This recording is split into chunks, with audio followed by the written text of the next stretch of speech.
Hi, this is Craig Gandy with First Coast Travel and Tourism, JCI Ministries, live with our Austin History, Shortcuts, and Review series. Here with Mike Haggerty of Thundercloudsubs, and Thundercloudsubs has been participating in the Turkey Trot for a lot of years, and a good company, good people here. And we were so honored, and thank you, Mike, for allowing us to come in and talk to you today. Thanks for coming. Thanks for coming. Well, tell us a little bit about, well, we were talking about your family to start off, and how they've been involved in the Turkey Trot since 1990. Yep, and my youngest child, I've got 4 kids. The youngest was born in 90, so he's been to every single one of the Turkey Trots.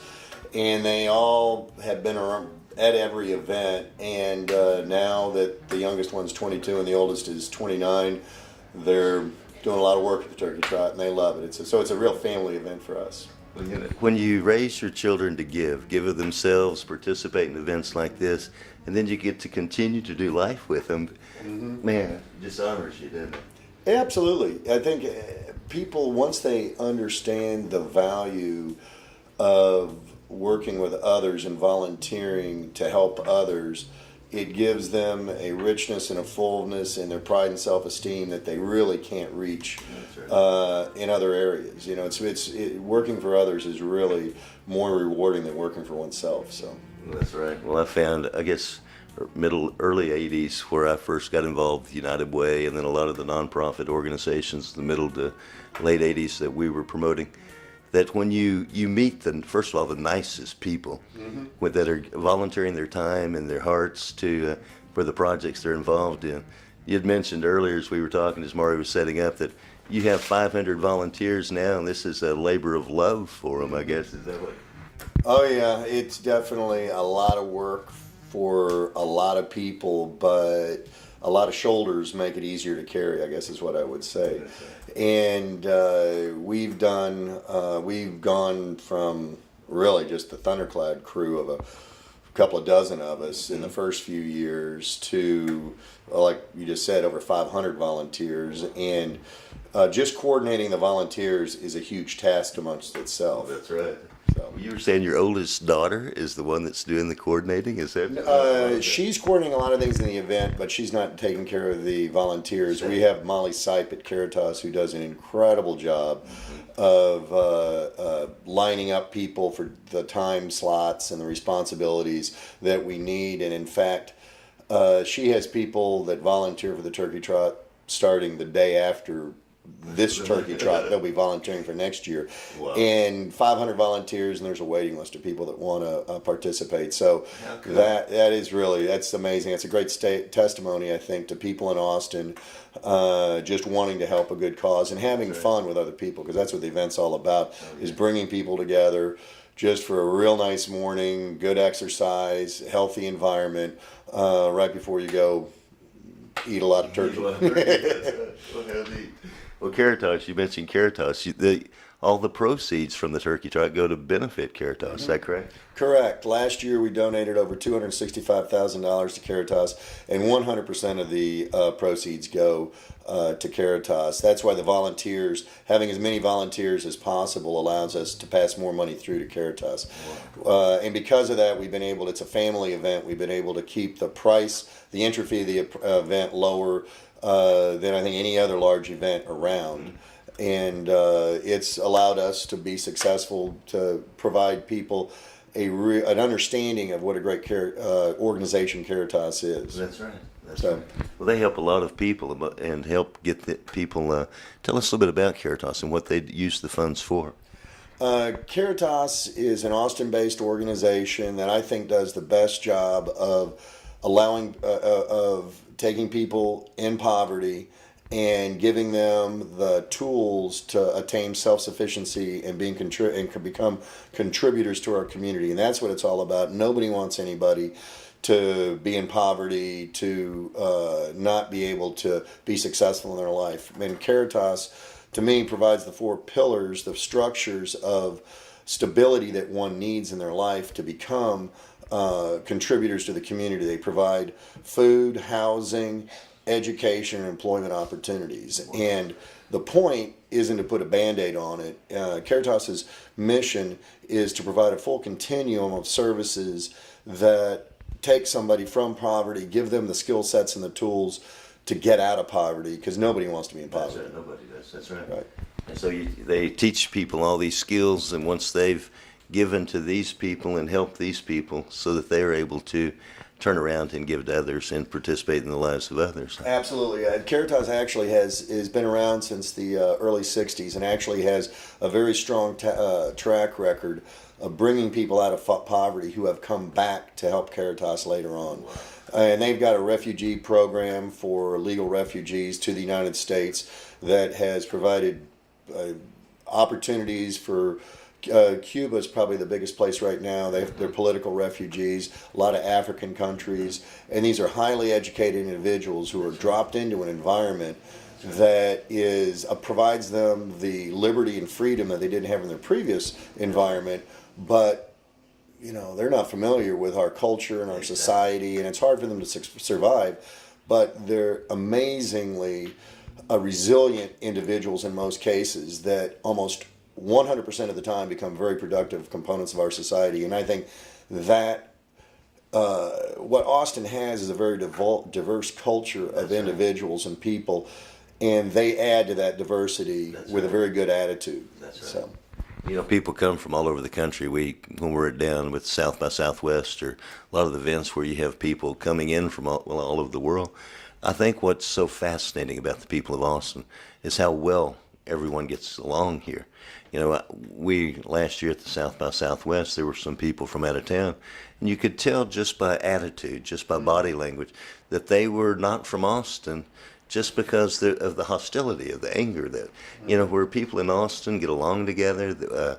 I think our diversity is what makes this city so wonderful. Is, you have people of all backgrounds, all races, all nationalities and creed, and but they get along and enjoy doing life together. Well, it shouldn't be that difficult, but it really shouldn't. I guess there's obstructions to that pleasure that most people get out of life, and that's what life should be. That's right. That's right.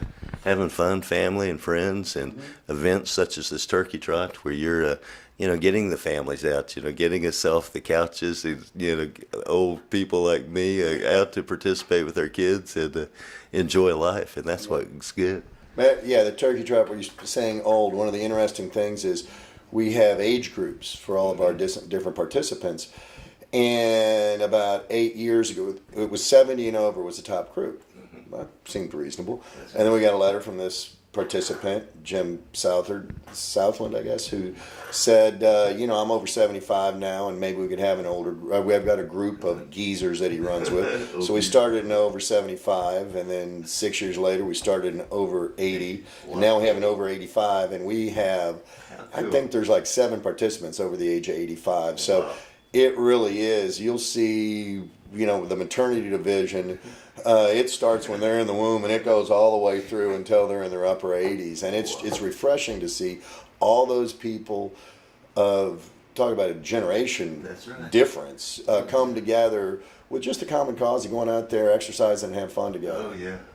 When you see babies or small children and they're having so much fun, I was in Europe in the military. I spent 7 years in Germany, and they would have Volksmarches, different locations every week, where you would go and walk a 5 or 10 mile course, 10 or 20 kilometers or 5 or 10 kilometers, I can't remember, but it was so fun to get out there because families would come out, and this is what got us into walking as a family and participating in. My first event that I sponsored, got involved, was like your kids, where you have so much fun as you do these things, and you meet such nice people.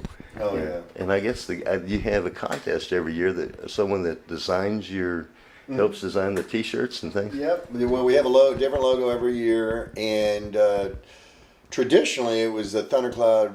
We've got 400 employees, and it was the Thundercloud employee contest, and we did that for about 15 years, I guess, and then the cream rises to the top, and the same people were designing the logo. So we said, well, let's just open this up to the general public. And now, and getting the word out is so much easier now in the internet age. That's right. We've got 15,000 followers on Facebook and, website, and everybody's connected. Right. So now we have a contest to the general public, and we award the winner of the contest a free sub a day, 365 subs.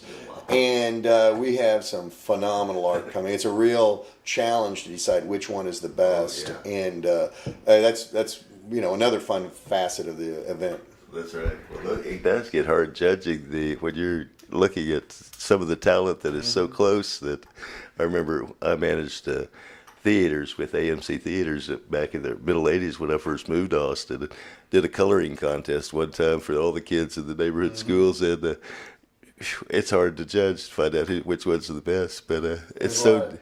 Austin's full of talent, artistic ability, ingenuity, and just free thinking. So we get some really wild entries, I should say. That's right. A lot of great ones. That's right. Well, Mario and Jamie filmed the cow parade that they had in town, and it amazed me the talent of some of these artists when they would come through it. As they designed the cows. There was the one called Crayola cow that I thought was just fabulous. Wow. Just the talent of some of these people here in Austin. Excellent. Well, that's good. That's fun. Yeah, that's part of Austin. People like to have fun. That's right. Express themselves in all kinds of ways. That's right. Well, when is it's going to be Thanksgiving morning? It's Thanksgiving morning. The Kids K is at 8:45. The 5-mile run starts at 9:30, and the 1-mile walk will be after the 5-milers clear out.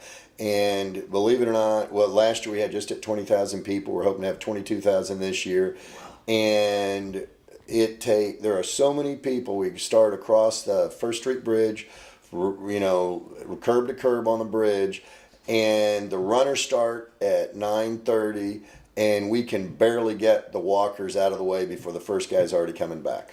Wow. And it is quite a sight to see half a mile of people solid down the street, and then when it starts streaming, there are literally people streaming for 5 miles down the streets of Austin, down through downtown. It's really, it's fun, it's cool, and it's a lot of, the vibe and the energy at the event is just gives me chills. So it's great. How exciting when you have that many. I've seen the marches, with the 1,000 or 2,000 or 5,000, but that 22,000 people, that has got to just send chills up your bones. It's pretty cool. Everybody with a common. It's Thanksgiving morning. Everything's shut down. Everybody's in a good mood. That's right. A lot of family because people come in from out of town, obviously, to spend Thanksgiving with their family. So we have we will probably have somebody from every state and probably 20 different countries at the event. They register for the event, and everybody's just having a good time. Wow. Where does someone go to pre-register for the event? Thundercloud.com. Just go on the internet, thundercloud.com. We'll have registration forms in all of our stores starting November 1, but electronic registration is the way everybody's going these days. And then the week of, we have registration Sunday, Monday, Tuesday, Wednesday at Runtex down on Riverside. And then we have registration the day of the event. We register about 1,400 people in an hour on Thursday morning of the event, and I would suggest they do it online. It saves me. I'll have a little more hair. Well, how many Thundercloud restaurants do you have in the area right now? There's 28 stores altogether, and there are 25 in the Austin area. We've got a couple in San Antonio, one in New Braunfels. So, wow. Yeah, we've, we're lucky to be here. Austin's been a great town to start a business in. Thundercloud started in 1975, and the greatest asset we have is our employees, which are the good people of Austin who we just talked about earlier, and obviously with the university here provides us an employment base that is second to none. That's right. And just cheerful people. What we hope to provide as a restaurant is just a good environment. We maintain the same principles of fresh, fast, and healthy food since day one, and so far it's been a good ride for us. Well, as Maury was setting up the camera, I was out reading some of the press from years gone by, and I noticed that one of your premise was the fresh vegetables, fresh baked bread. And I think that's what people in Austin are really more and more going to, is the fresh ingredients. With the GMOs, genetically modified organisms, people are looking for that, the freshness, the naturally grown, the people that are taking care of their health when they feed them their food. Yeah, and I think what's so ironic is it's nothing that we haven't been doing since 1975. That's right. And it's just common sense that the fresher the food, the better it is, the fresher the bread. So our bread's baked fresh locally. It's delivered to every store every morning. At the end of the day, all the bread gets thrown out, and that's a lot of waste, but that's the cost of good business. That's right. It's just the cost of doing business. And our produce is sliced fresh every single morning. Our avocados, we prepare every morning. The eggs are boiled every day. The potatoes, everything we do, it's not rocket science. It's simple, but it's just fresh. And right. we've maintained the same principles now for 37 years of running our business, and it's a joy to see that finally people are starting to understand that that's probably the best way to do it. That's right. My dad was a farmer in West Texas, out in the desert. Go figure. But when you eat fresh and you know the difference, when people come in and they taste fresh ingredients and comparable to a place that's not serving fresh, they come back. And, Well, it's so easy to now. I think we're capitalists, and the point of business is to make money, and you can always cut corners, and the more processed, the more longer refrigeration, longer shelf life. I understand why people don't use fresh bread because of the waste. We've got a huge waste factor, but that's a price of doing business. So I understand why people cut the corners, but to me, they're cutting their own potential by cutting the corners, but in our society, I guess, of immediate gratification, people don't have a very long-term perspective. And I think our success is a real testimony to sticking to your principles, because if they made sense at the very beginning, they probably still make sense now. That's right. Well, what it does to your employees too, when they see that way you care for your customers. If you were selling day-old bread, or because you put it in the toaster, it's hard to tell that it is. But your employees would know that. And when they see that how much you care for your customers, and then how it just elevates their level of service too, because they want to maintain that same level. Yeah, and I think that's a very good point. That it's got to be a complete process from the top to the bottom, and if everybody understands it, we're all on the same page. And the more we're all on the same page, the clearer the message is. We try not to confuse the message, and because it's simple, fresh, fast, and healthy, in a friendly environment. And we've got, like I said, our greatest assets are employees, and they're proud of what they do. That's it. Well, you've shared quite a bit about Thundercloud with us this morning. You talk about employees, the way they care for the stores. The stores I've been into are always clean and friendly. The atmosphere's good. Your family, being involved with everything you're doing, raising your kids is a good message for everybody. I've seen there are a lot of organizations in town that reach out in different areas, but there was a young mother for an event in East Austin that we'd filmed at, I guess probably beginning of summer, and she had 2 small children with her, and she was passing out water to the people there. It was a hot day. But her kids were passing out water. One was probably 4 or 5, but he was stacking the water on the table in a row, But it was just getting that interest, that desire to be of service to other people. But when you train your children up in that way, they'll never go wrong. Yeah, well, thank you. I think that that's something that I was fortunate with my parents to be exposed to at a very early age, and I've invested a lot of my time and interest in the nonprofit community because it's so rewarding. That's right. And my kids, I think, have the exact same sort of philosophical approach of being a help, That's just right. helping out. That's right. Well, that's how my youngest did, and I have 5 stepchildren, 12 grandkids. But when you raise them to give of their time and of themselves, my youngest daughter especially got it. I mean, she's always looking for someone in the parking lot at the grocery store to take their cart back to me, and she's 21 now. But I see the smile. When that joy comes from within, like your children's do, I'm sure. And they share that. Where their countenance shines, and they share that with the people they come in contact with.